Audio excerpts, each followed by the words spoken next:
Panginoon sa oras na ito. Praise be to the name of Jesus. Hallelujah. Sa oras na ito ay makaupo ang bawat isa sa atin. Praise God, purihin ang Diyos sa pagkakataon na katulad nito upang tayo ay naririto para mag-uusap sa mga salita ng Panginoon. At nakita ko meron tayong bisita sa oras na ito. God bless you po. At naway ang pagpapala ng Panginoon ay gawad sa bawat isa, especially ang mga bisita na nais na abutin ng Panginoon. At naniniwala ako na walang bagay na aksidente, lahat ng bagay ay nakatakda sa kaisipan ng Diyos. Nakaplano ang lahat ng bagay sa kalooban at nais ng Panginoon. At tayo ng mga tao ay hindi natin alam ang ganitong bagay na not unknowingly, hindi natin alam na merong Diyos na gumigiya ng buhay ng bawat isa sa atin. Merong Diyos na gumigiya sa buhay ng bawat isa.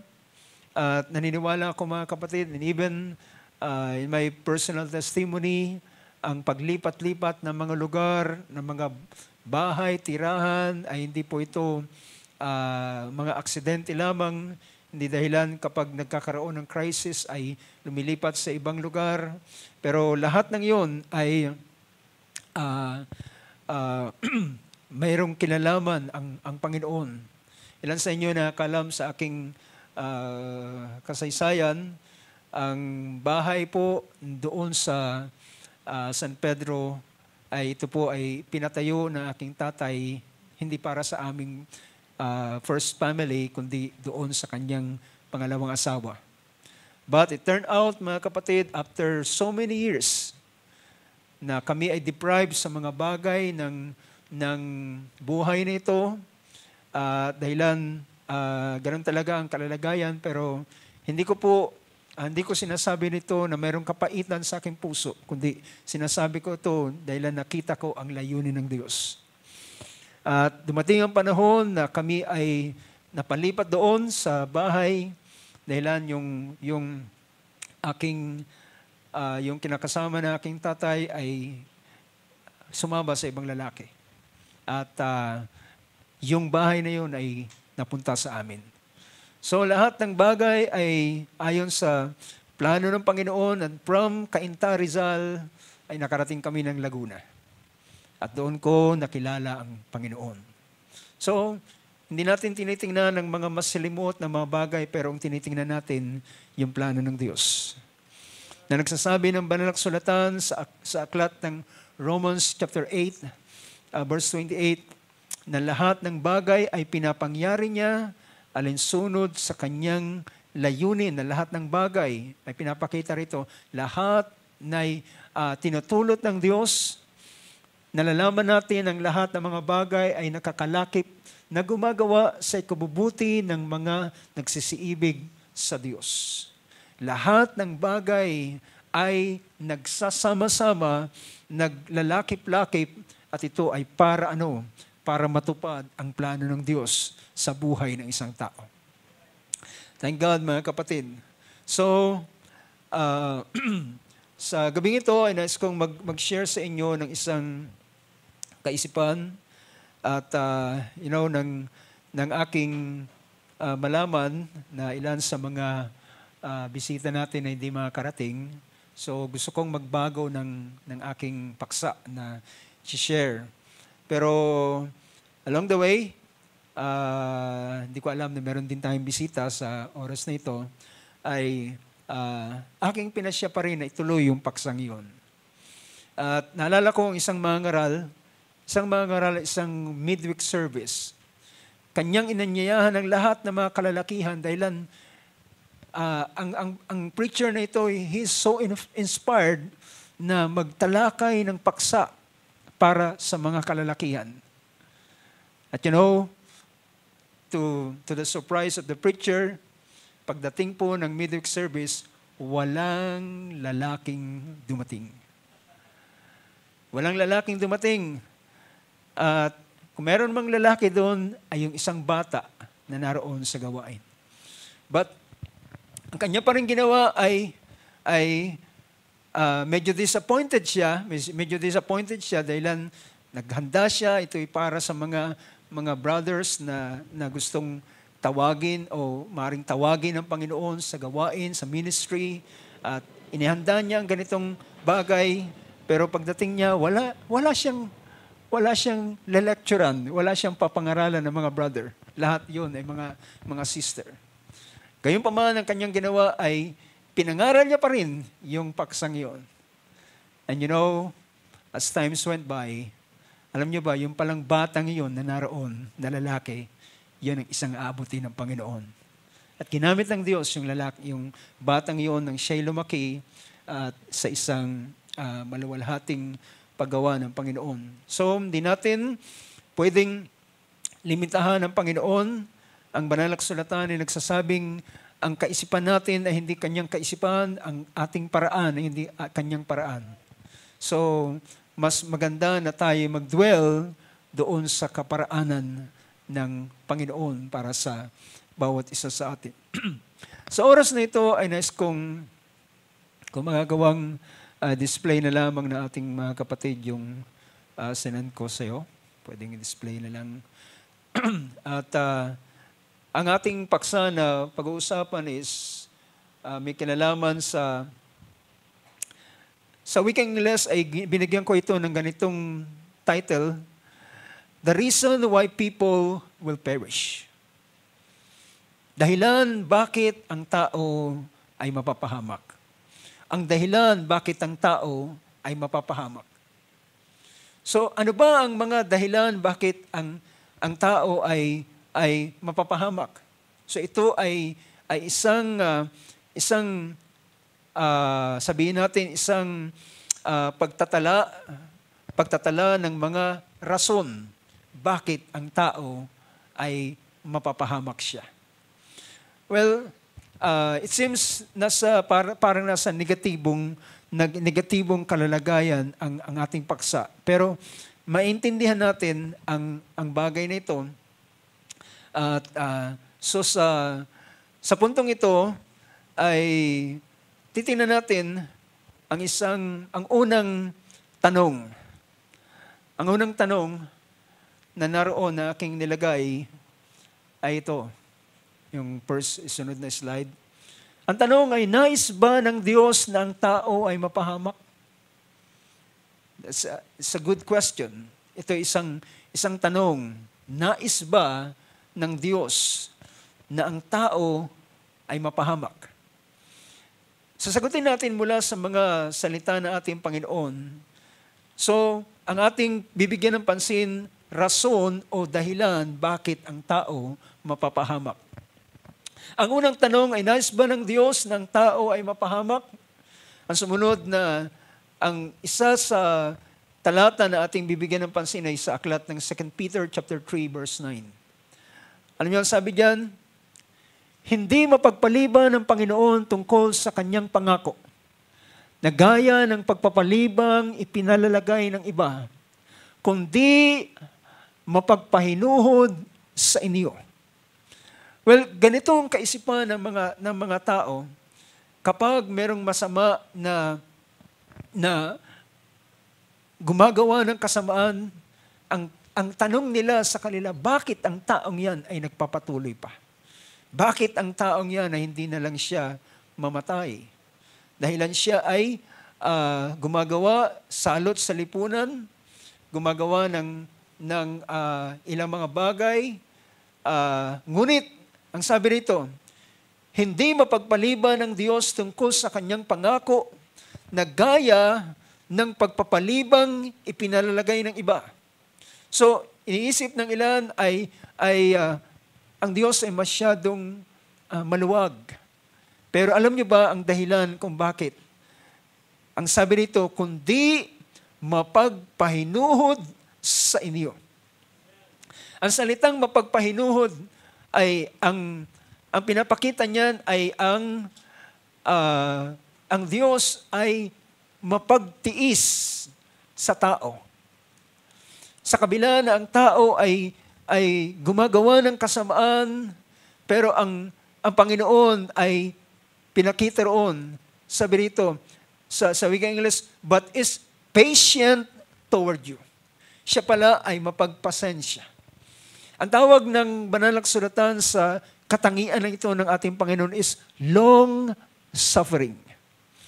Ito ay ang kanyang mapagpahinuhod na sa kabila na ang taong ito ay gumagawa ng kasamaan, gumagawa ng ilang bagay at nagiging salot sa lipunan, pero bakit hindi siya pinaparusahan ng Diyos?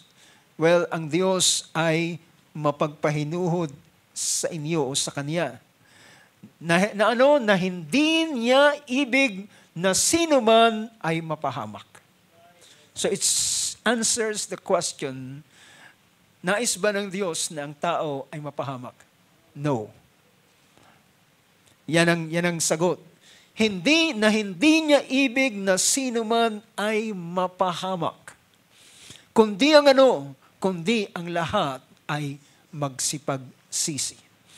Yung salitang magsipagsisi ay magbago ng paraan ng kanilang buhay. Mag-turn sila sa dating kanilang paraan ng buhay. So, merong isang verse na babasahin natin mamaya, doon ay nagsasabi, ang Diyos ay hindi nalulugod sa kamatayan ng masama. Minsan niisip natin, well, masyado tayong nadadala ng mga teleserye. Kapag merong nang-aapi, kapag merong gumagawa ng ilang mga bagay yung kontrabida, at kapag siya ay dumating na ang panahon ng kanyang katapusan, yun ang pinaka-exciting point ng mga taong nag-aantay doon sa teleserye. At gigil sila, buti nga sa'yo. But sa ating Panginoon ay hindi gayon, wala siyang kaluguran sa kamatayan ng masama. Kung ang tao ay masama at siya'y mamatay sa kanyang kasamaan, hindi nalulugod ang Diyos sa kanyang kamatayan. Ano ang kanyang kaluguran? Sabi ng Biblia, ang kaluguran niya ay ang taong ito ay pumihit siya sa kanyang buhay, sa kanyang kasalanan. Hindi niya ibig na sino man ay mapahamak, kundi ang lahat ay magsipagsisi. Ang sa pagtalata sa aklat ng 1 Timothy chapter 2 verse 3 and 4, sabi rito, ito'y mabuti at nakalulugod sa paningin ng Diyos na ating tagapagligtas. Well, for our information, ang Diyos ay tagapagligtas. Amen. Ang Diyos ay tagapagligtas. Ito'y mabuti at nakalulugod sa paningin ng Diyos na ating tagapagligtas, na siyang may ibig na ang lahat na mga tao'y mga ligtas.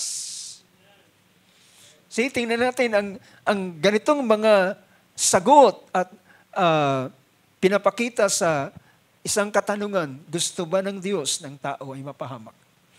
Pero pinakita rito na siyang may ibig na ang lahat ng mga tao'y mga ligtas at mga kaalam ng katotohanan. Isa sa pinaka-popular verse na ating laging narinig ay ang John 3:16.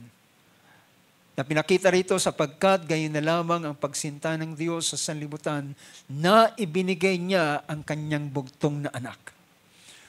Upang ang sino mang sa kanya'y sumampalataya ay huwag mapahamak.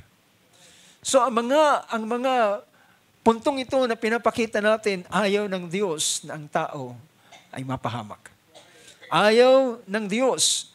Bagkus sabi pa nga ng verse nating binasa, dahilan sa kanyang labis na pag-ibig sa mundong ito, ay ibinigay niya ang kanyang kaisa-isang anak.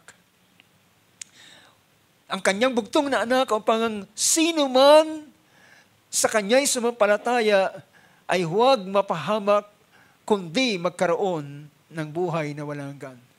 Ito yung mga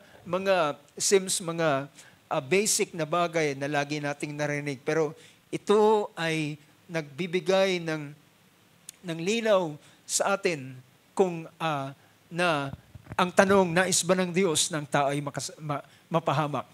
Ang sagot ay napakalaking hindi. Ayaw ng Diyos ng tao ay mapahamak. In fact, binigay pa nga niya ang kanyang bugtong na anak upang sa pamamagitan ng ating Panginoon, ang tao ay mangaligtas. So yan yung lagay natin sa ating kaisipan. Ang sunod na tanong ay, bakit o dahil ba ang tao ay makasalanan kaya siya ay parurusahan? Ang tao ba ay dahilan sinner siya, makasalanan siya, ay kaya siya hatulan ng Diyos? Well, mga kapatid, ang isang talata sa aklat ng Romans chapter 5 verse 6 ay nagsasabi ng ganito. Sabi rito, sapagkat nang tayo ay mahihina pa, ibig sabihin, walang lakas, walang kakayanan, na iligtas ang ating sarili. Alam natin mga kapatid, walang sino man sa tao ang kaya niyang iligtas ang kanyang sarili. Sapagkat nang tayo'y mahihina pa, yun ang pinakita ng verse na ito, nang tayo'y mahihina pa, ay namatay si Kristo sa kapanahunan dahil sa mga masama. So, ibig sabihin, hindi dahilan ng tao ay makasalanan kaya siya hatulan. In fact, ang dahilan nga bakit siya namatay ay para sa mga makasalanan. Para sa mga masasama. Sa isa pang verse ng verse 8, sabi rito, datapot pinagtatagubilin ng Diyos ang kanyang pag-ibig sa atin, na nang tayo'y makasalanan pa, si Kristo ay namatay dahil sa atin. Ito yung malinaw na pagpapahayag na sabi niya, ipinagtatagubilin ng Diyos ang kanyang pag-ibig sa atin. Yan yung nabasa natin sa John 3:16. Ipinagtatagubilin ng Diyos ang kanyang pag-ibig sa atin. Nang tayo'y makasalanan pa, yung last verse, nang tayo'y mahihina pa, nang tayo'y walang lakas para iligtas ang ating sarili, at nang tayo'y makasalanan pa, si Kristo ay namatay dahil sa atin. Kaya dito sa isang sumunod na talata, so bayan yung ang bahaging ito ay buksan natin sa pamamagitan ng mga talata ng Banal na Kasulatan upang makita natin ang liwanag ng kanyang mga salita na kanyang gustong ibigay sa atin. Sabi ng 1 John chapter 2 verse 1, sabi nito, mumuntik kong mga anak, ang mga bagay na ito ay sinusulat ko sa inyo upang kayo'y huwag mga kasala. At kung sino man ay magkasala ay may tagapamagitan tayo sa Ama, si Hesukristo ang matuwid. So, pinakita rito na kung ang pahayag ni Juan, sabi niya, sinusulat ko sa inyo ito upang huwag kayong magkasala. At kung kayo ay magkasala, ay sabi niya, merong tagapamagitan tayo sa Ama, ito ay si Hesukristo ang matuwid. So meron lamang pong tinatawag sa Banal na Kasulatan, meron lamang nag-iisang tagapamagitan sa Diyos at sa tao, at yan ay ang ating Panginoong Hesukristo. Paano siya naging tagapamagitan? Paano siya naging mediator? Paano siya naging mediator? Hindi lamang siya basta nag-mediate, kundi, alam nyo, dahilan ang kanyang, siya ay magmi-mediate siya sa Diyos na banal at sa taong makasalanan. Ang kanyang ginawa, mga kapatid, siya ang nagbayad ng para sa kasalanan ng buong sangkatauhan. Kaya sumunod na verse dito sa verse 2, at siya, ang ginamit diyan, siya ang pampalubag loob sa ating mga kasalanan, At hindi lamang sa ating mga kasalanan, kundi sa buong sanlibutan din naman. So, ang ginawa ng ating Panginoon is not for, hindi lamang ito sa mga piling mga tao lamang, kundi ito ay para sa lahat.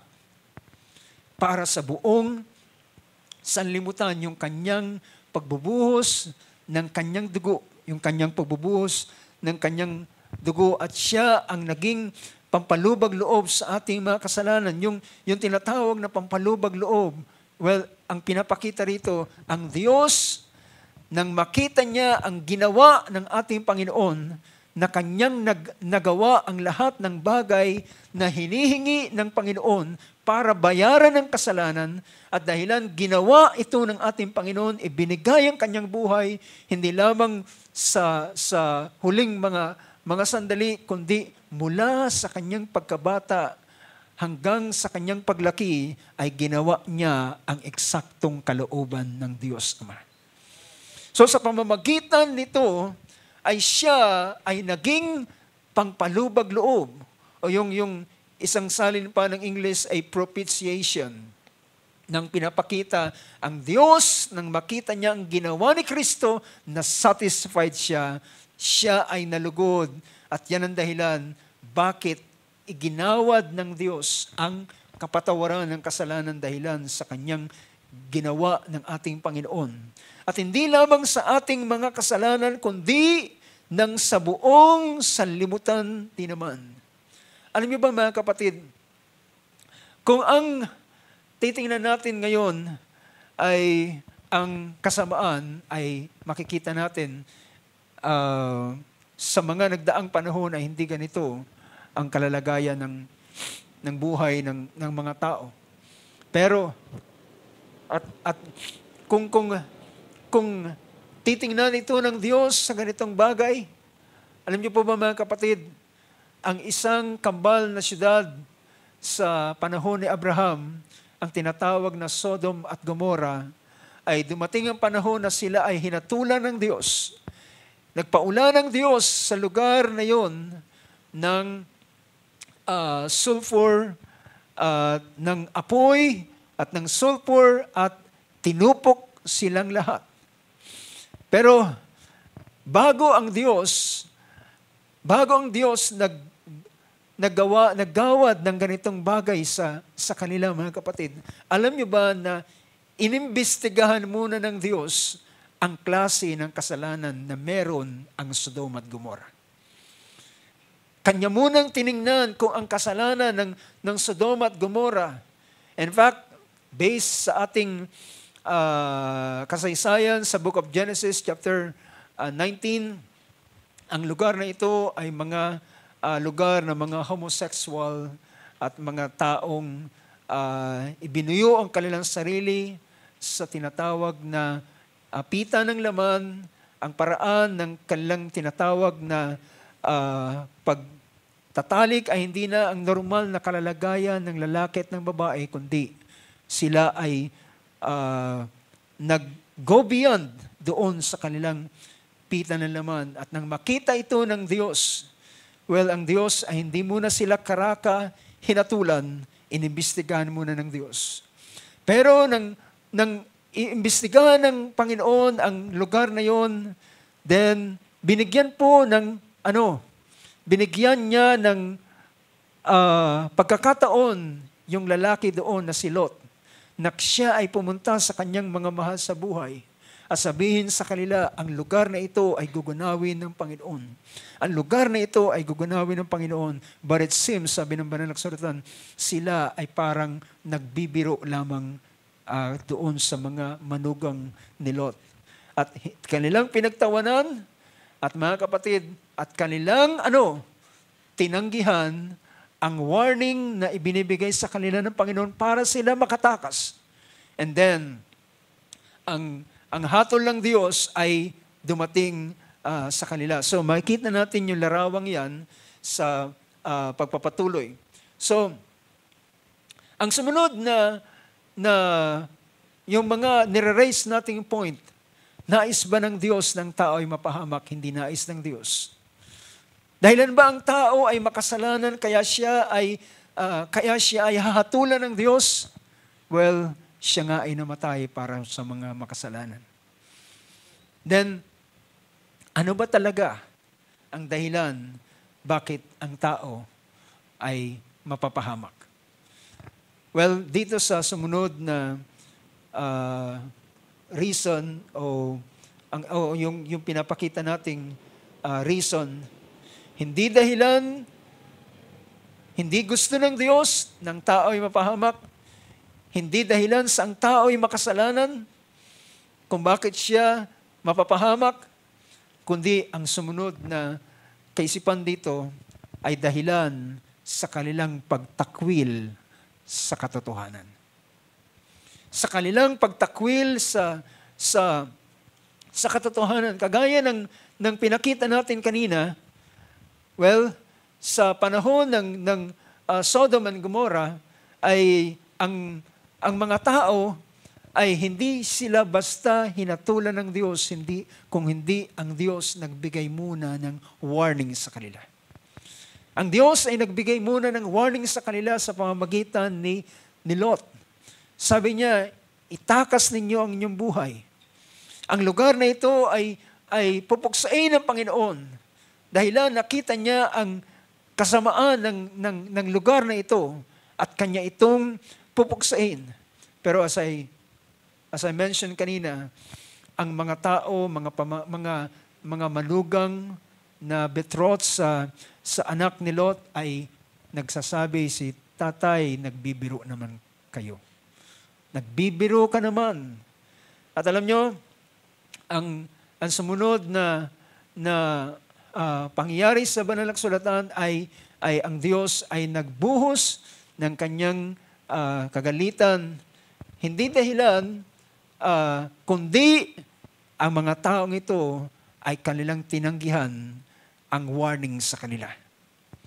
Merong warning na ibinibigay sa kanila, ngunit kanilang tinanggihan. Ang aklat ng Hosea chapter 4 verse 6 ay nakasaad dito ang ganitong pangusap. Sabi niya, ang aking bayan ay nasira dahil sa kakulangan ng kaalaman. Sapagkat ikaw ay nagtakwil ng kaalaman, akin namang itatakwil ka upang ikaw ay huwag maging saserdote ko, yamang iyong nilimot ang kautusan ng iyong Diyos, akin namang kalilimutan ang iyong mga anak. So, ang pinapakita rito, bakit ang tao ay, pahintulutan ninyong basahin natin sa wikang Ingles. Sabi rito, my people are destroyed for lack of knowledge.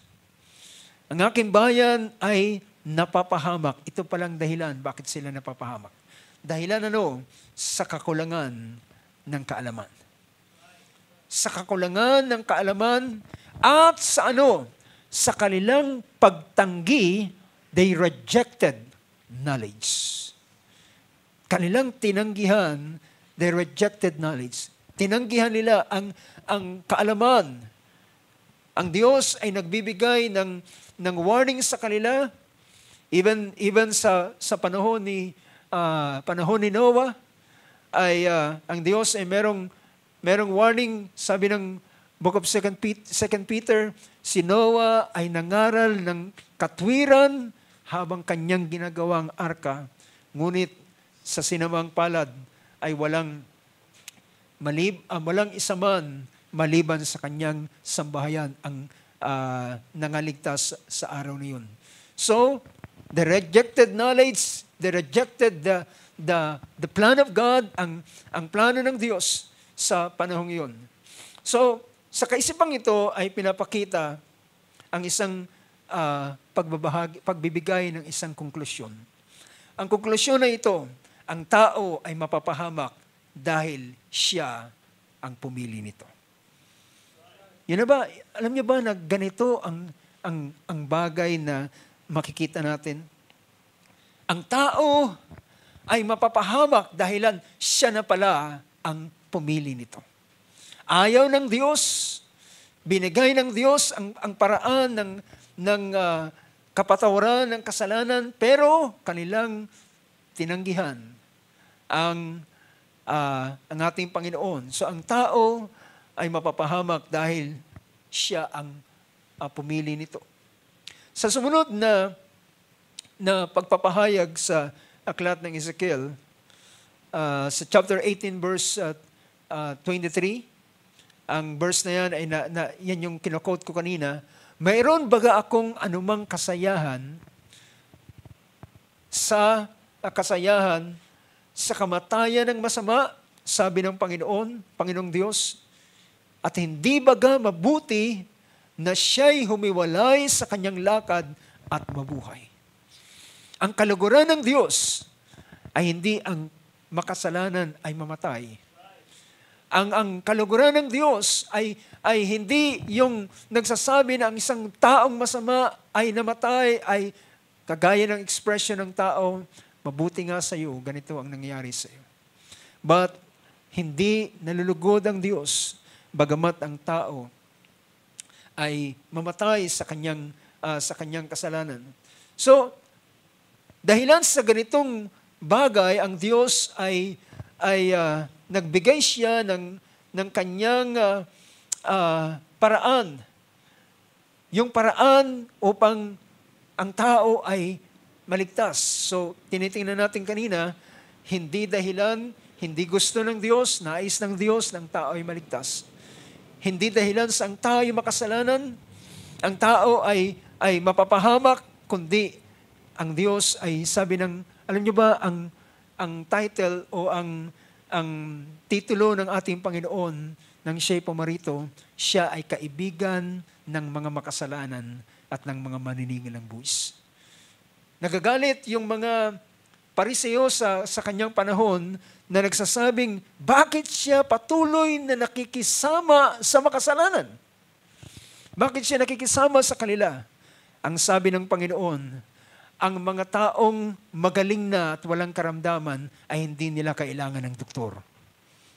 Do you get the point? Bakit ang tao nagpupunta sa doktor kapag siya ay merong karamdaman? So kapag ang ating Panginoon sabi niya, hindi ako naparito para tawagin ang matuwid, kundi tawagin ang mga makasalanan. See?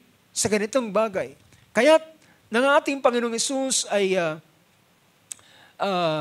gawin niya ang lahat ng mga dapat niyang gawin.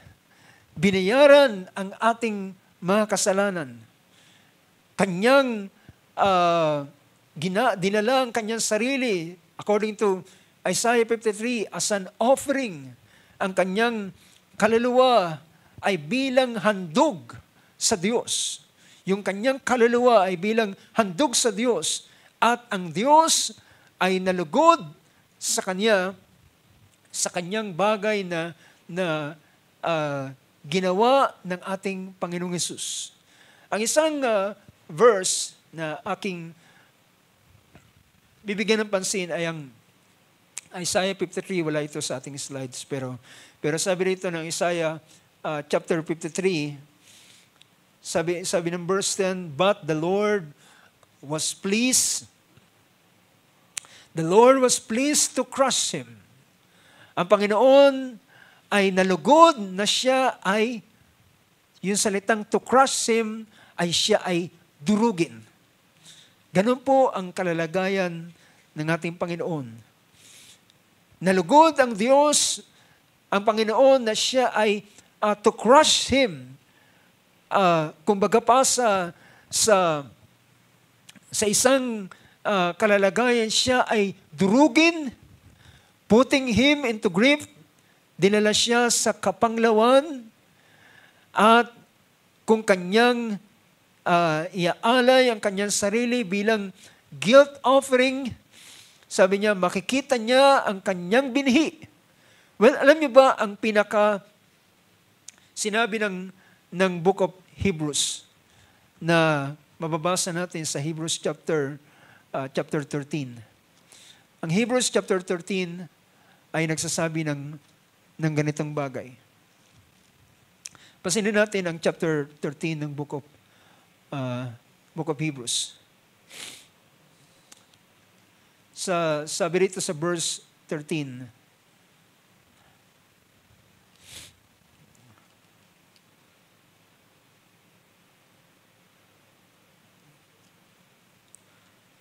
yes, it's chapter 12 if I'm not mistaken. Sa chapter 12, sabi rito ng chapter 12, verse 2, fixing your eyes, o ilagak natin, sabi diyan, namasdan natin si Jesus na gumawa at sumakdal ng ating pananampalataya. Na siya dahil sa kagalakang inilagay sa harapan niya, ay nagtiis ng krus at niwalang bahala ang kahihiyan at umupo sa kanan ng Diyos. So pinakita rito na sabi ng English, dahilan o sa Tagalog, dahilan sa kagalakan na naroon sa Kanya, ay Kanyang pinasan o tiniis ang cross, tiniis ang kahihiyan, at umupo sa kanan ng Diyos sa Kanyang trono. Ang verse na ito ay nagsasabing, ginagawa ng Panginoon ito na merong kaluguran. It's hard to understand and to explain na habang ang ating Panginoon ay alam niya na ganito ang kanyang maranasan, pero ang sabi ng Banal na Kasulatan, dahilan sa kagalakan na inilagay sa kanya, He endured the cross, He despised the shame. Tiniis niya ang kahihiyan. Well, ang ating Panginoon ay hinubaran sa gitna ng mga tao at ipinako sa krus na sa isang hayag na kahihiyan, at siya ay pinakita na na-identify siya sa mga taong makasalanan. Ngunit habang ginagawa niya ang bagay nito, ay merong kagalakan sa kanyang kagalakan sa kanya. Bakit? Dahilan pagkatapos nito, makikita niya ang resulta ng ganitong bagay. Ano ang resulta nito? Ang resulta ay ang pagkatubos ng hallelujah, ng mga hinirang ng Diyos. Ang pagkatubos, ang sila ay mabayaran ng halaga, dahilan kung hindi gagawin ng Panginoon ng ganitong bagay, ay hindi kailanman sila matutubos. Hindi sila maililigtas, sabi ng pinapakita ng Banal na Kasulatan. Dahilan ng ating Panginoon ay naparito hindi para paglingkuran, kundi para maglingkod at ibigay ang kanyang buhay na ransom o katubusan para sa marami. So, tingnan natin ang bahaging yan, na siya dahil sa kagalakang inilagay sa harapan niya. Kanyang tiniis ang cross at ang kahihiyan, dahilan ang kanyang tinitingnan ay ang pagkatapos ng bagay nito. Beyond the cross, ang higit pa pagkatapos ng cross, pagkatapos na maranasan niya ang ganitong bagay, doon siya nakatingin. Well, ganyan po ang ilan sa mga tao. Ang ilan ay nagtitiis ng hirap dahilan meron silang natatanaw sa unahan ng kanilang buhay. And more than that, ang ginawa ng ating Panginoong Hesus ay kanyang tiniis ang lahat ng bagay nito dahilan nakikita niya ang katubusan ng mga tao. Ang nakikita niya ay ang panunumbalik sa kanya ng kanyang mga tinubos, at muli silang malagay sa ating Panginoon dahilan sila ay nawalay, sila ay napahamak, o dahilan sa kasalanan sila ay meron ng kahatulan sa kanila. So, tinignan natin ang ganitong bagay. So, balikan natin yung slides sa Matthew 28 verse 18. Pagkatapos po ng ganitong ginawa ng ating Panginoon, ano ang kanyang iniutos sa kanyang mga alagad? Matapos niyang gawin, at ang senaryong ito sa Matthew 28 ay pagkatapos ng ating Panginoong Hesus ay mamatay sa cross, ilibing, at siya ay nagbangong maguli sa mga patay. At nang siya ay magbangong muli sa mga patay, ay ito ang siyang patunay, ang kanyang pagbangon sa mga patay, ang siyang patunay na pwede siyang maging tagapagligtas. Do you get the point? Dahilan kung ang ating Panginoon ay namatay lang at di siya nabuhay na maguli, hindi siya karapat-dapat maging tagapagligtas. Sa cross, ang ating Panginoong Hesus ay ina-accuse ng mga tao, kung ikaw ay tagapagligtas, iligtas mo ang iyong sarili. Bumaba ka sa cross at iligtas mo kami. Pero mga kapatid, hindi niya binaba ang kanyang sarili, kundi in-endure niya yung ganitong bagay dahilan ito ang paraan para kanyang matubos ang kanyang mga anak.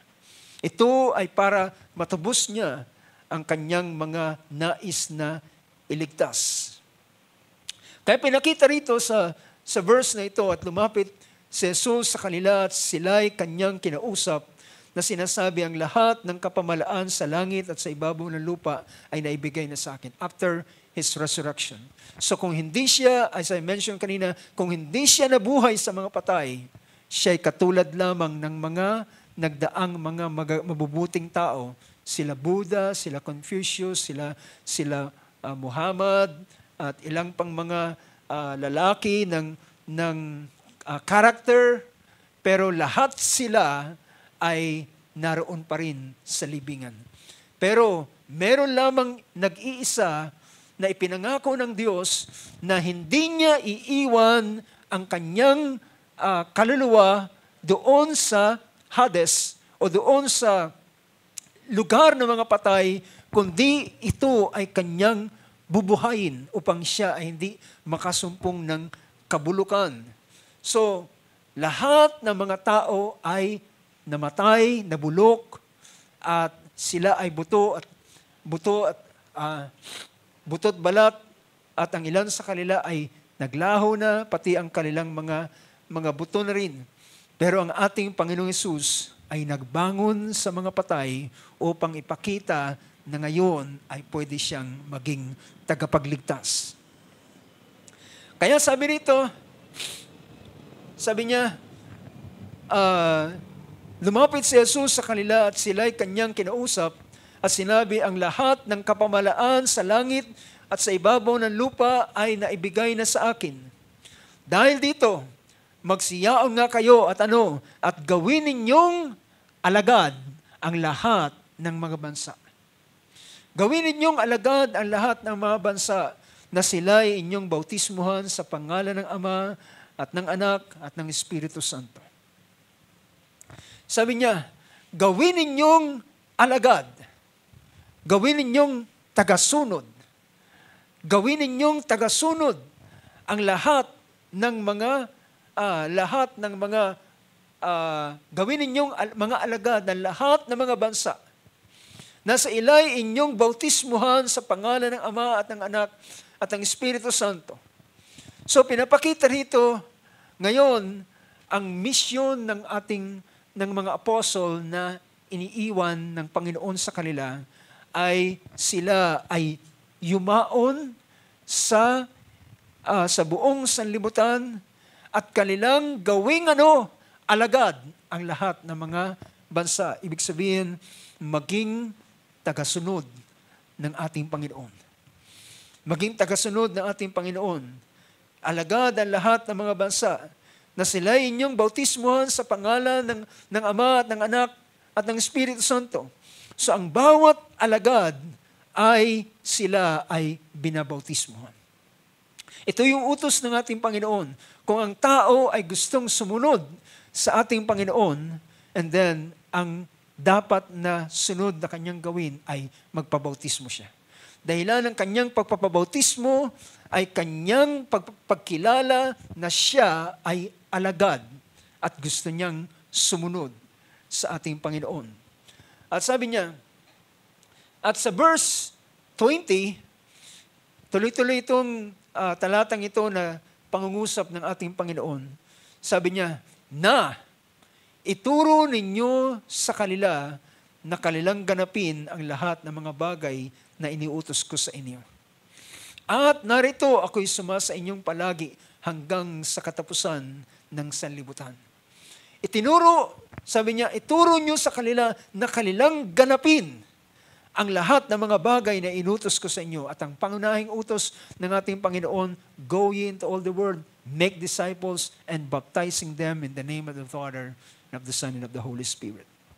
Sila ay bautismuhan sa pangalan ng Ama, ng Anak, ng Espiritu Santo.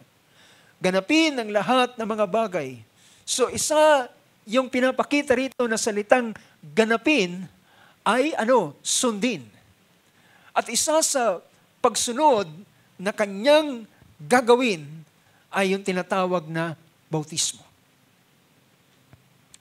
Ang aklat ng Marcos, kabanatang 16, Mark 16:15 to verse 16, ay pinakita rito ang verse na ito na nagsabing, at sinabi niya sa kanila, the same account, kapareho itong account ng Matthew 28 na binasa natin kanina. At ito ay sa Mark 16, magkaiba ang lingkod na nagsulat, pero iisa ang kanilang mga nilalaman. Ang sabi ng Panginoon, as sinabi niya sa kanila, ito yung ating Panginoon na nangusap sa mga alagad, magsiyaon kayo sa buong sanlibutan, ipangaral ang ebanghelyo sa lahat ng kinapal. Well, ano ang yung tinatawag na ipangaral ang ebanghelyo? Ang salitang ipangaral ang ebanghelyo, dahilan ng ebanghelyo, ang ibig sabihin ng ebanghelyo ay mabuting balita. Ano yung mabuting balita na ito? Ang mabuting balita na ito na ang tao ay pwedeng maligtas. That's the good news. Ang tao ay mayroong kapatawaran ng kanilang kasalanan. Anong sinasabi ng 1 Corinthians chapter 15? Sabi nito ng verse na ito. Sabi ng verse na yan, tingnan natin ang chapter 15. Verse 1, sabi roon, sa Tagalog, ngayoy, ipinatatalastas ko sa inyo mga kapatid ang ebanghelyo.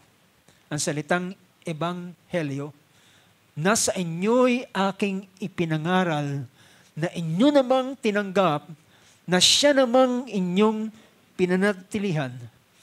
Verse 2, sa pamamagitan nito, naman ito'y, ligtas kayo kung matiyaga ninyong iingatan ang salitang ipinangaral sa inyo. Kung matiyaga na iingatan ang mga salita na ipanangaral, at sabi niyan, maliban na kung ang tao ay nagsisampalataya ng walang kabuluhan. Maari ang isang tao ay manampalataya at sa pamamagitan ng kanyang pananampalataya o sa ganitong bagay ay magiging daan ito tungo sa kanyang kaligtasan. Kaya sinabi niya, balikan natin yung verse na yan sa sumunod na mga pangungusap, verse 3, sapagkat ibinigay ko sa inyo una sa lahat ang akin namang tinanggap na si Kristo ay namatay dahil sa ating mga kasalanan. So ito yung mga sagot na pinapakita natin. Si Kristo ay namatay para sa ating kasalanan. Namatay siya para sa ating kasalanan dahil sa ating kasalanan ayon sa mga kasulatan. At siya'y nilibing at siya'y muling binuhay ng ikatlong araw ayon sa kasulatan.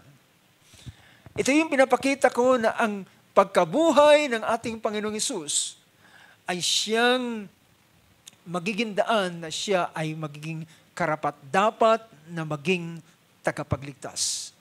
Dahilan kung hindi siya nabuhay, sabi ni Apostol Pablo sa sumunod na mga bersikulong ito, sabi niya, kayo, kung si Kristo Jesus ay hindi nabuhay, kayo ay nasa inyong kasalanan pa. Kayo at ang mga tao kami ay naging bulaang saksi dahilan pinapangaral namin na si Jesus ay binuhay ng Diyos. Yamang kung siya hindi binuhay ng Diyos, kung totoo nga na hindi siya binuhay ng Diyos. Pero, sabi niya, ang ating pananampalataya ay walang kabuluhan at tayo ay nasa ating mga kasalanan pa. Ganun po ang ginawa ng pagkabuhay ng ating Panginoong Hesus. Ang pagkabuhay niya ay pagpapakita ng pagdadala niya ng kapatawaran ng kasalanan.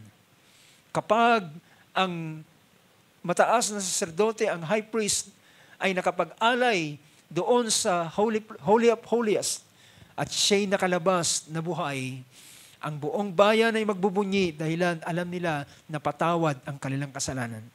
Sa ganung kalalagayan at kaparaanan, ang ating Panginoon, nang siya'y magbangon sa mga patay, ay ito ang buong kaligayahan ng lahat ng mga tinubos. Dahilan siya ngayon ay maari ng maging tagapagligtas sa kanila. Anong sabi rito? Chapter Mark 16:15-16.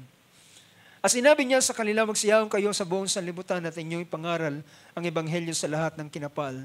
Ang sumasampalataya at mabautismuhan ay maliligtas.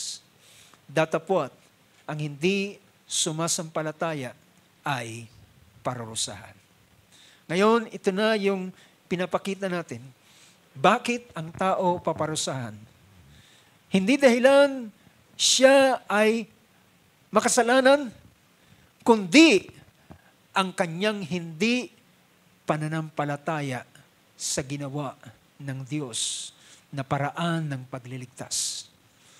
At ang pag-reject dito sa ganitong bagay ay magiging daan upang siya'y parusahan. Ang verse na yan ay nagsabing, ang sumasampalataya at mabautismuhan ay maliligtas.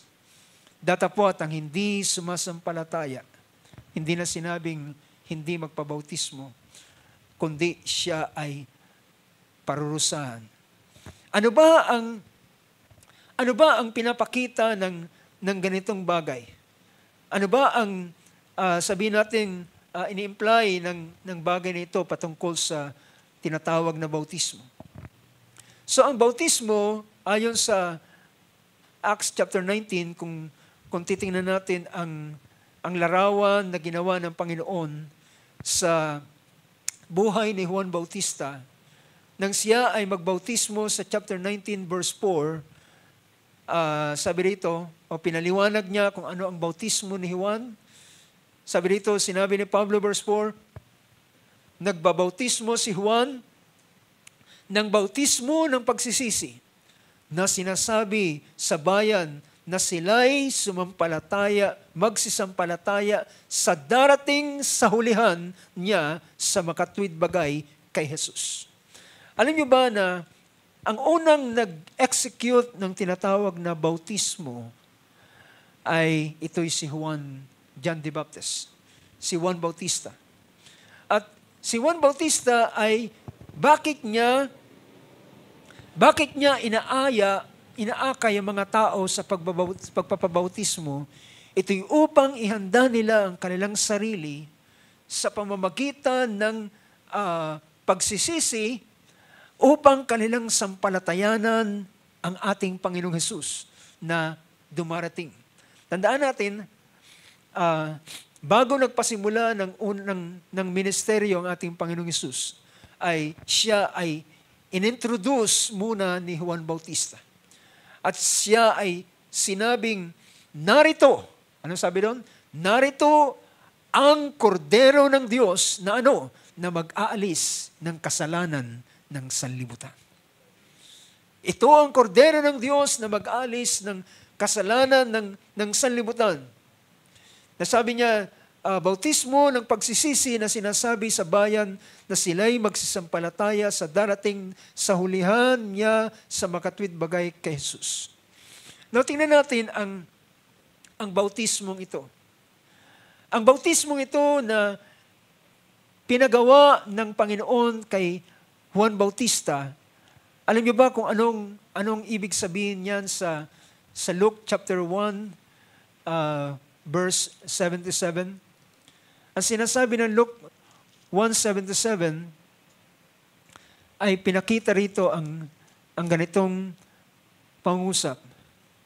Verse 77, upang maipakilala ang kaligtasan sa kanyang bayan sa pagpapatawad ng kanilang mga kasalanan.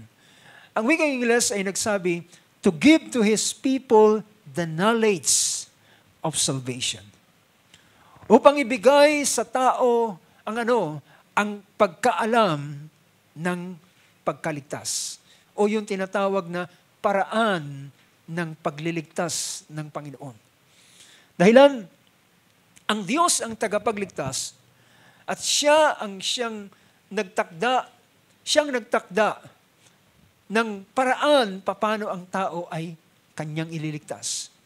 At ito ay ang kanyang inilagay. So, to give His people the knowledge of salvation sa pamamagitan ng kapatawaran ng kanilang kasalanan. So, ibig sabihin, kung ang tao ay naniniwala kay Juan Bautista at siya ay naniniwala na kanyang tatanggapin ang Mesaya, sa sampalatayanan ng Mesaya, siya ang inilagay ng Panginoon na paraan, siya ay kinakailangang magpabautismo sa bautismo ni Juan sa pagsisisi. Kaya dito sa ganitong bagay, tingnan natin ang aklat ng Luke chapter 7, verse 29 up to verse 30. Ano sabi riyan? Sabi rito ng verse 29, at pagkarinig ng buong bayan at ng mga maniningil ng buwis, ay pinatotohanan ang Diyos na nagsipagbautismo ng bautismo ni Juan. Ibig sabihin, sabi rito, nang marinig ng buong bayan, ng mga tax collector, ng mga maniningil ng buwis, yung mga maniningil ng buwis sa panahon yun ay mga sinner, mga makasalanan, dahilan sila involved sa pera, ay pinatotohanan ang Diyos. Ibig sabihin, pinakita rito ay yung pinatotohanan ng Diyos ay kinilala niya na ang salita ng Diyos ay tama at totoo. Nakukuha niyo ba, mga kapatid? Pinatotohanan ng Diyos. Kanilang kinilala ang paraang ito ng Diyos. At sila ay nagpabautismo ng bautismo ni Juan. Yan ang dahilan kung ang mga tao sa panahon ni Juan ay nagpapabautismo dahilan inihahanda nila, kinikilala nila na pagkatapos ni Juan ay merong darating na Misaya. Merong darating na tagapagligtas. At dilit iba ang ating Panginoong Hesus. Pero verse 30, sabi ng verse 30, datapwat, pinawalang halaga ng mga Pariseo at ng mga tagapagtanggol ng kautusan sa kanilang sarili ang payo ng Diyos, hindi nagpabautismo sa Kaniya. Ang kanilang ginawa ng mga Pariseo, for our information, ang Pariseo ay mga religious leader sa kanyang panahon. Pinawalang halaga ng mga Pariseo at ng mga tagapagtanggol ng kautusan sa kanilang sarili. So pinawalang halaga sabi dito, pinawalang halaga ng mga Pariseo at ng mga tagapagtanggol ng kautusan sa kanilang sarili ang payo ng Diyos. Pinawalang halaga nila ang payo ng Diyos. They despise Sabi rito, at hindi sila nagpabautismo sa Kanya. Kung titingnan natin ang isang version ng God's Word, ang God's Word ay nagsabi ng ganito sa Luke 7:29-30. Sabi rito, all the people, including tax collectors, heard John. Narinig nila si Juan. At ano ang sabi diyan? They admitted that God was right by letting John baptize them.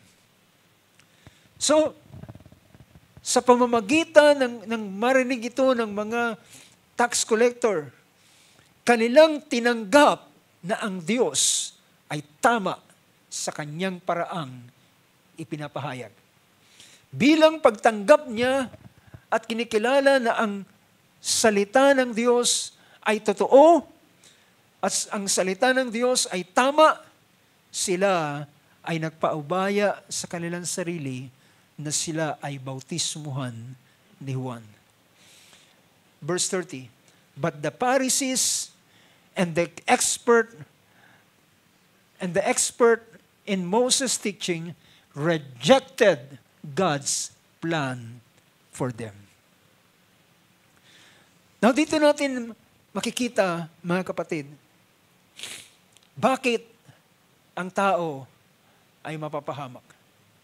Ito'y dahilan sa kanilang pagtanggi sa plano ng Diyos na inilatag niya dito sa ibabaw ng sanlibutan. Paraan ng pagliligtas.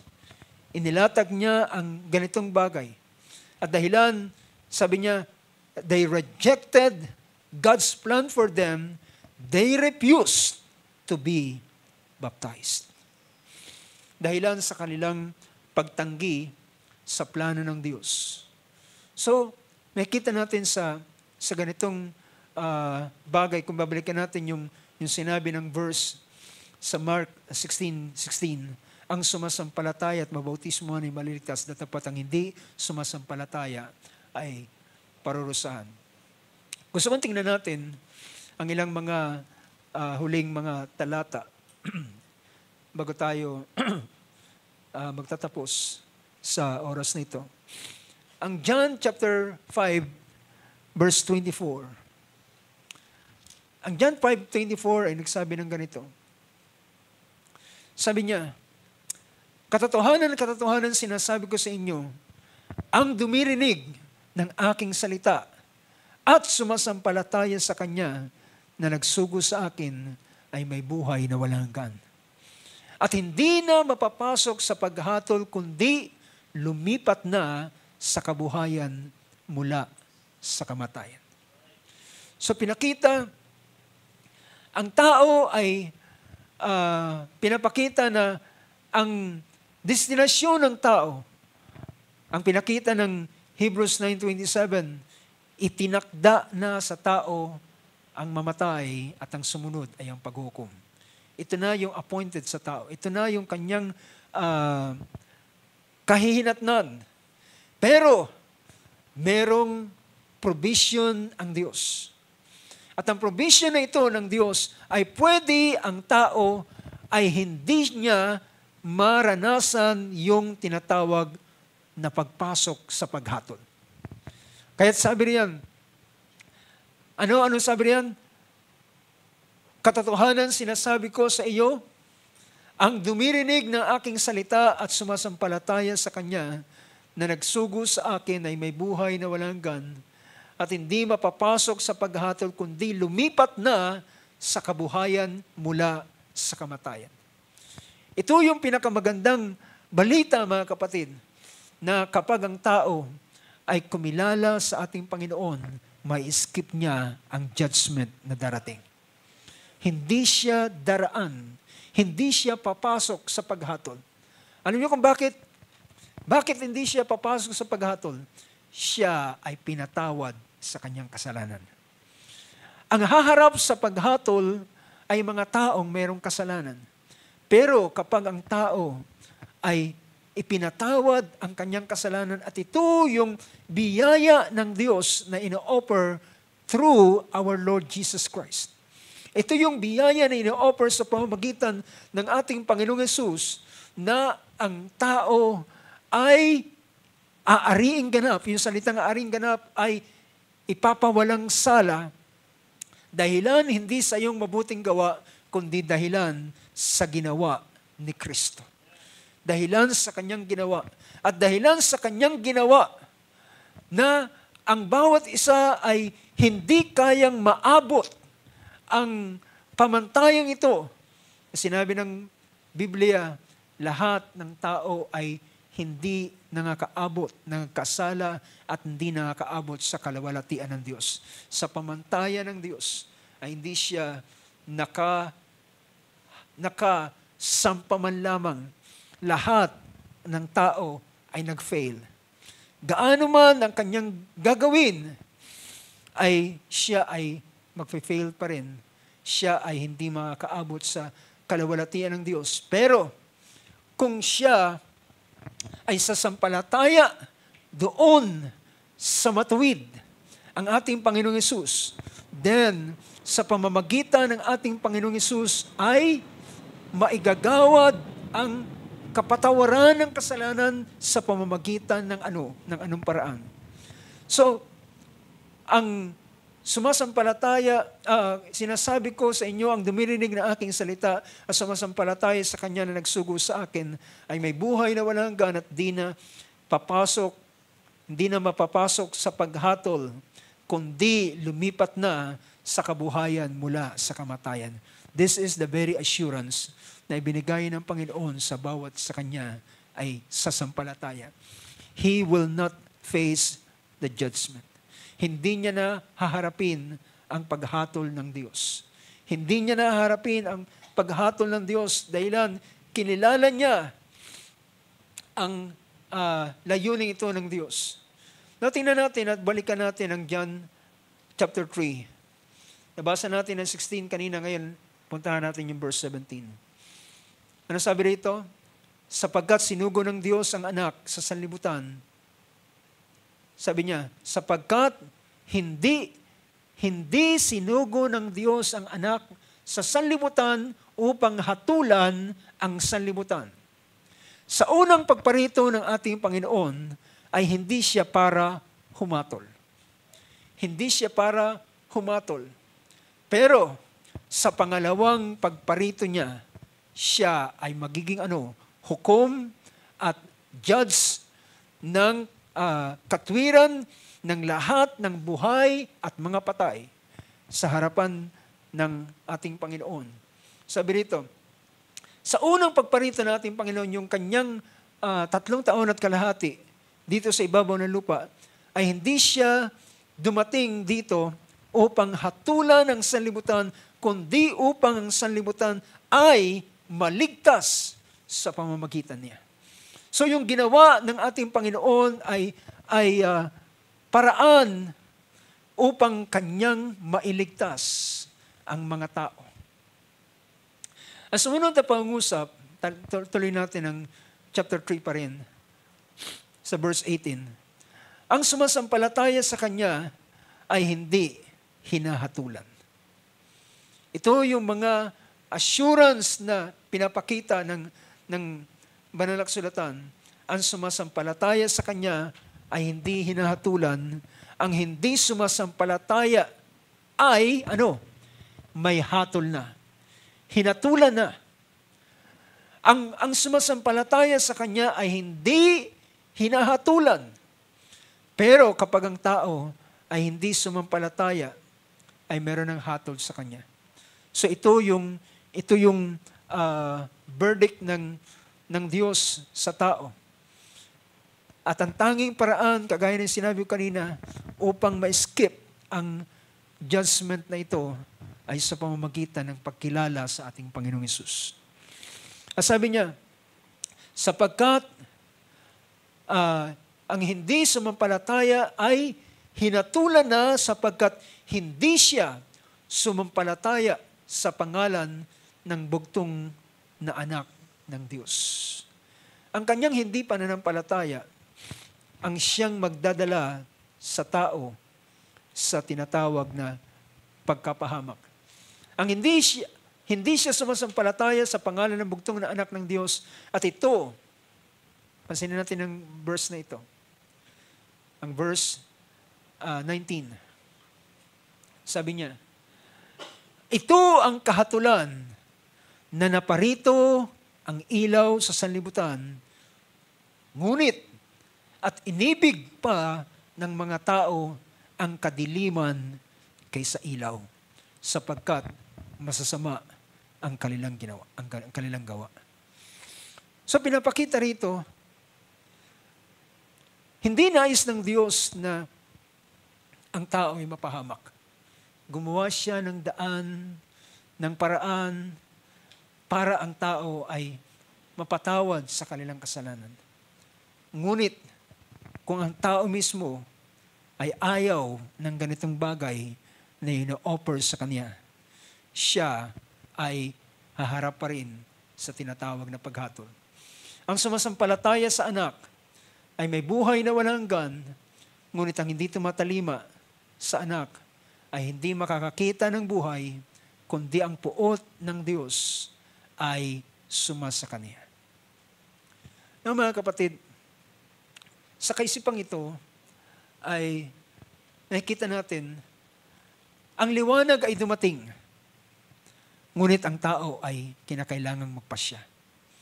Ang liwanag ay ang ating Panginoon na siyang liwanag. Ang ating Panginoon na nag-offer ng kapatawaran ng kasalanan. At paano ito tatanggapin ng isang tao sa pamamagitan ng pagsampalataya sa Kanya? At anong sabi ng sumunod na sa Acts chapter 2? Acts chapter 2, sa verse 37 and 38, ang sabi ron, nang marinig nga nila ito ay nangasaktan ang kanilang mga puso. At sinabi nila kay Pedro at sa lahat ng mga nangasaktan ang kanilang puso at sinabi kay Pedro at sa ibang apostol, mga kapatid, anong gagawin namin? At sumagot si Pedro at sabi niya, magsisi kayo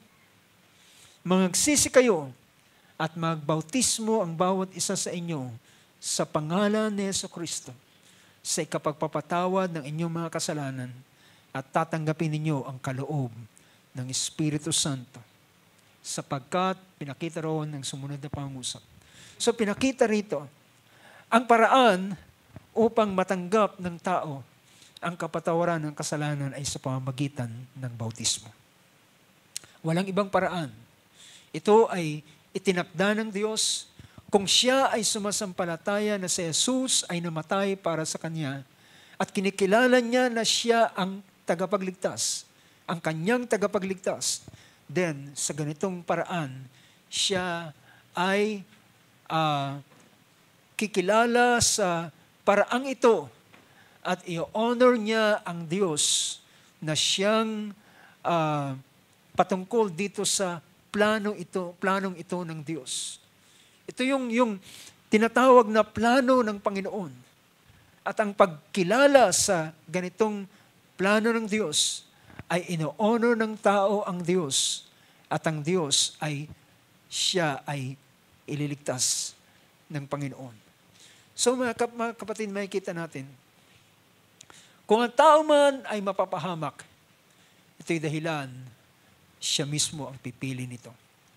Ang pagtanggi niya at ang hindi niya pagkilala sa in-offer ng ating Panginoong Hesus, ang kanyang pagpapawalang halaga, papalipas ng panahon, ay magiging daan at nawa ay hindi maging huli ang lahat. Sa panahon ng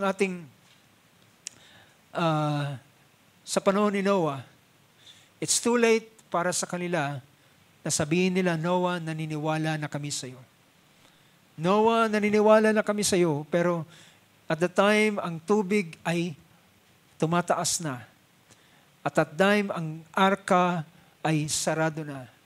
At sa araw na yun, ay mga taong hindi nagbigay ng halaga sa pangangaral ng salita ng Diyos ay dumaan sa ganitong klaseng paghatol. Hindi siya nagbabago sa kanyang paraan noon, ngayon, at magpakailanman. Hindi ang Diyos hahatulan ng tao na hindi siya binigyan ng babala, na hindi siya binigyan ng Panginoon ng sa anumang paraan ang tao ay ma-encounter niya ang ating Panginoon, ma-encounter niya ang mga salita ng Diyos, ma-encounter niya ang mga pagpapahayag ng salita ng Panginoon. Well, by the grace of God, mga kapatid, sa aking buhay mismo ay dumating ang time na hindi na pwedeng takasan ang salita ng Panginoon. Kahit saan ako magpunta, kung ako'y nag-apply ng trabaho sa isang parte sa Tanay Rizal, at pagdating ko doon, iniwasan ko yung Bible study sa bahay, pero pagdating ko roon ay meron pa ring Bible study roon. So it seems, pinapakita na kapag ikaw ay tinatawag ng Panginoon as gusto kanyang iligtas, siya ang gumagawa ng daan para sa iyo. Siya ang gumagawa ng kaparaanan sa iyong buhay.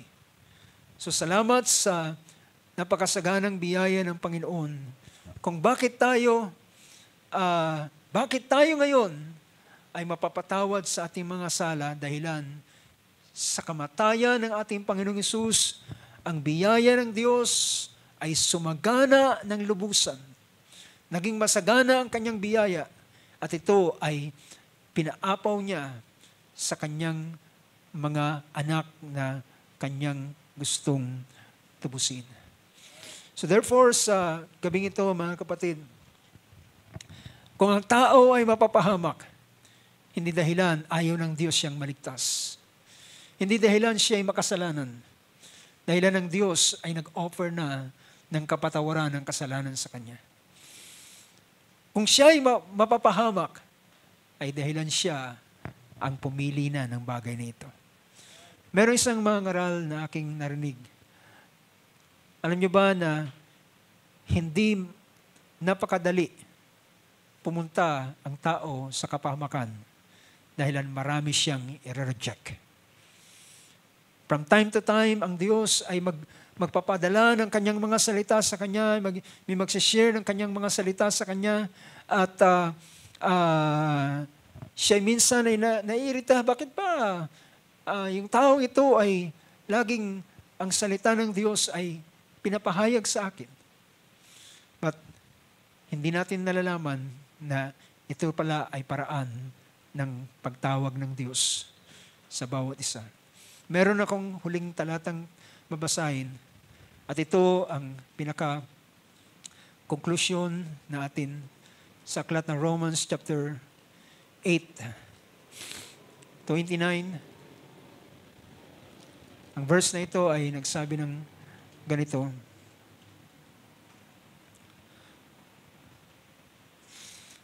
Sabi ng verse 29, sabi rito, verse 29, sabi ng Tagalog, sapagkat yaong mga nang una pa ay kanyang nakilala. Alam niyo mga kapatid, ang bawat isa sa atin ay hindi lamang tayo ngayon nakita ng ating Panginoon. Naalala ko ang isang lalaking si Nathaniel. Sabi niya, isang Israelita na walang daya sa kanyang bibig. Sabi ni Nathaniel, paano mo ko nakilala? Sabi ng Panginoon, bago ka pa tinawag ni Pedro sa ilalim ng punong kahoy, ay nakita na kita. At alam niyo, ang mga tinubos ng Diyos at mga tutubusin ng Panginoon, ang sabi nito, ang mga nakilala niya ng una pa, sabi rito, yaong mga nang una pa'y kanyang nakilala, ay itinalaga niya na maging katulad ng larawan ng kanyang pag-ibig. So yung mga nakilala niya ay meron siyang pinaglagyan sa kanila. At sabi rito, at na maging katulad ng kalarawan ng kanyang anak upang siya'y maging panganay sa maraming magkakapatid. Next verse, verse 30. Yaong mga itinalaga niya.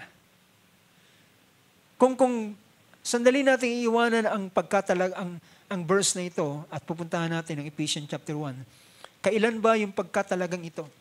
Ang sabi ng verse 4 ng Ephesians 1, kagaya ng pagkapili niya sa atin bago pa itinatag ang mundo. Do you get that point? Paano ang Diyos ay nakita niya na ang mga kanyang tutubusin bago pa ang mundong ito ay likhain. Nakita niya na sila at sila ay kanyang itinalaga sila before the foundation, bago pa itinatag ang sanlibutan. And verse 30, sabi ron, at lahat, at yaong mga itinalaga niya ay kanyang tinawag din naman, at lahat ng mga tinawag ay inaring ganap naman niya.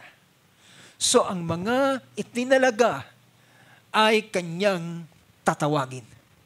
Isang araw, ang tao ay makakaranas siya ng pagtawag ng Panginoon sa kanyang buhay.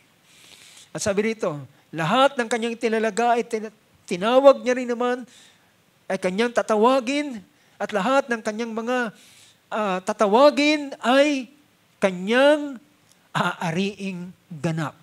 Yung salitang justified ay ito ay ang pagpapawalang sala. Sa pamamagitan ng anong ibig sabihin ng pagpapawalang sala? Pag-aalis ng kasalanan, pagpapatawad, at ang kasalanan na nagawa ng isang tao ay hindi na ibibilang sa kanya. Siya ay pinatawad na. At sabi rito, at sila ng mga inaring ganap ay kanyang nilawalhati din naman. Now, pasabi ko sa oras na ito, bakit ang tao, anong dahilan bakit ang tao mapapahamak? Ito'y dahilan, ang tao mismo ang pumipili ng ganitong bagay. Lahat ng ginawa ng ating Panginoon ay kanyang ini-offer sa tao. But, despite sa mga bagay na kanyang in-offer, ang tao ay tatanggihan pa rin ang ganitong bagay. At yan ang dahilan, merong isang talata na nagsasabi, sa araw na yon, ang sino mang hindi makinig sa aking mga salita, ay merong isa na hahatol sa kanya. Ang mga salita na kanyang tinanggihan, ang siyang hahatol sa kanya. Purihin ng Diyos sa oras na ito, dalangin ko ang biyaya ng Panginoon ay gumawa sa bawat isa atin. Tayo tumayo sa oras na ito at ating pasalamatan ng Panginoon sa kanyang biyaya. Awitin natin yung isang awit, dakila ka, tunay kang Diyos ng pag-ibig. Dahil sa sala ko, ikaw ay nagdusa. Hallelujah. Praise God. Wonderful name of Jesus.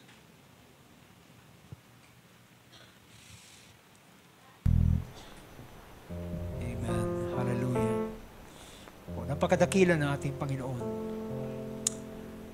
Walang hanggan ang kanyang biyaya.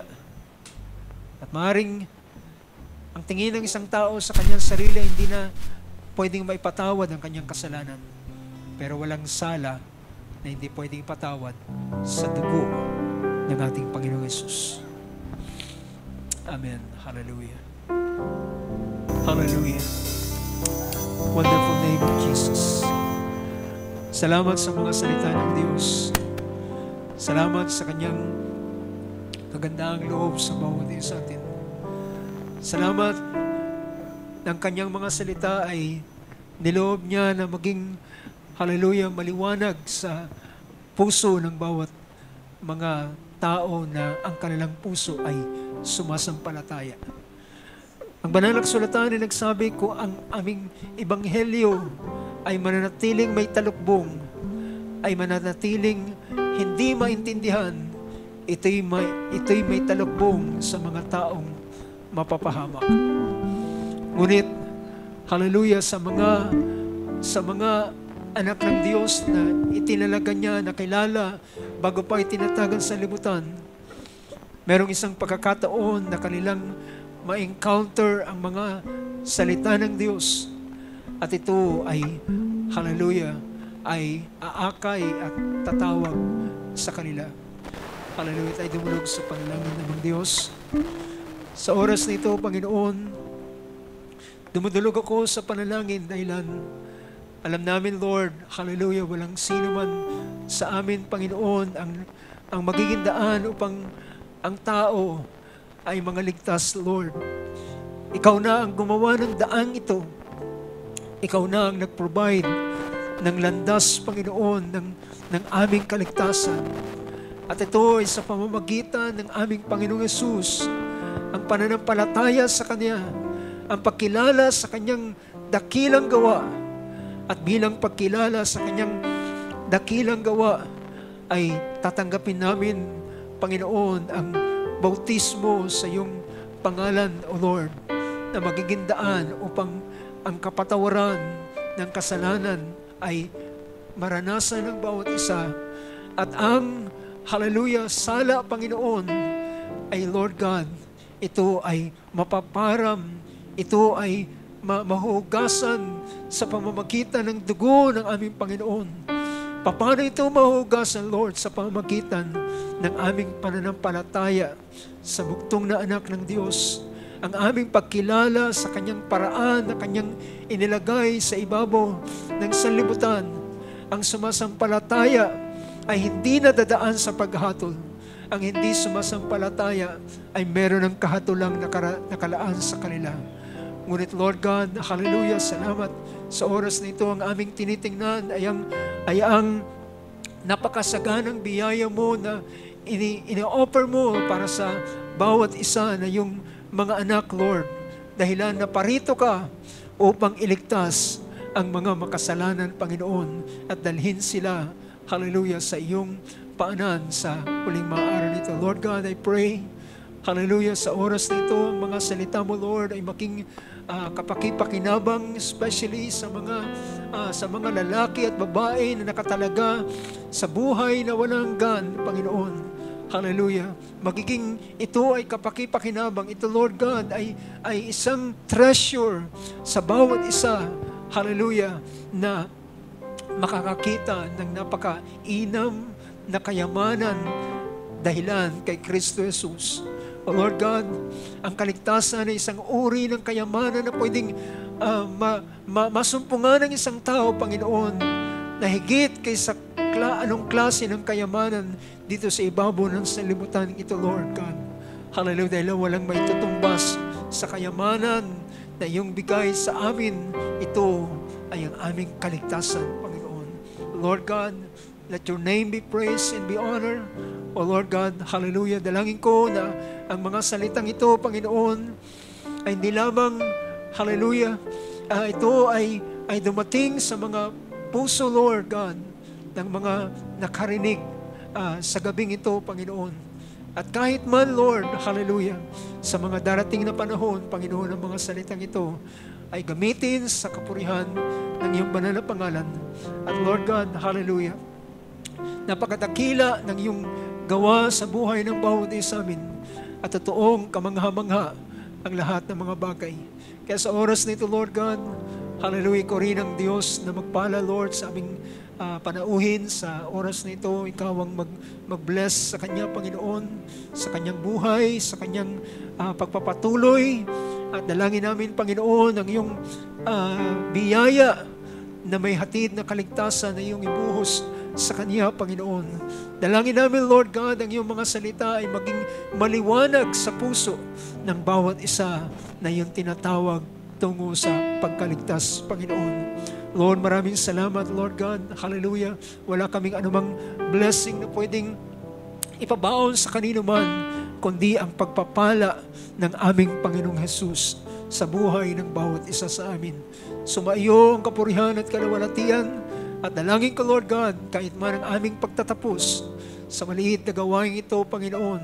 Hallelujah, para sa kapurihan ng iyong banal na pangalan. To God be all the honor, the glory, and thanksgiving in the name of Jesus Christ, our Lord and our Savior. Amen and amen. Praise God, praise God. Parapakan natin ating Panginoon sa oras na ito at gandang gabi sa bawat isa atin habang ating inaawit ang awit na yan. Dakila ka at ay magkamayan sa oras na ito sa pangalan ng ating Panginoong Hesus.